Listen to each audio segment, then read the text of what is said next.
Bite se umusaza kari kusoko nzindukiye Sevani. Uzi si byambayeho. Uziki wanjye natewe iri joro nahasanze umujura ruharwa. Umujura se wiyongoje wawe. Yasha gutwara iki? Wowe ase boxer yego kanyagoza cyari kirimo gihenze. Sanga ibi bintu byanjye byose biri hanze. Hanze bishize hanze. Ubona umujura ahubwo ni umusazi. Ese umujura ufata ibintu akabisohora hanze nabijyane urumva atari umusazi. Uriya mujura nge aho kukinatewe ntimunantabara ariko muri abaturanyi babiri. Wewe wigira debande buri gihe muri quartier gaho mbwira.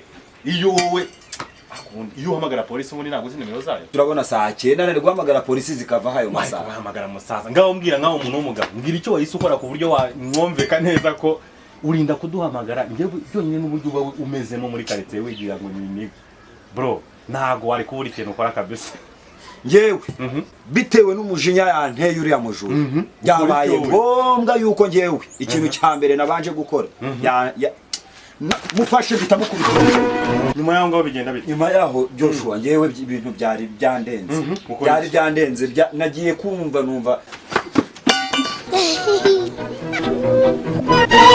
namubwira kuri kubinshyira wose mani nuko nagiye bigenza nk'umuntu uzi n'umugabo kuko ari nge wabigerekagaho nyine. Ngewe ikintu nashatse kukwereka nk'umuntu utaruhaye kugira ngo ubiboneshe amaso nawe urebe ubashe kwihera amaso.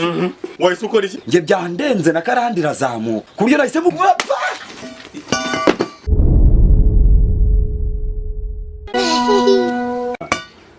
Akomana bitewe n'ibintu byose wakoze ntiyagiye n'ikibaho bayidage n'izina ry'Imana. Iyo usango yari ngewe uzi ikintu ari kwita ngo wowe utari kadage wari gukora iki? Reka nze nkwereke.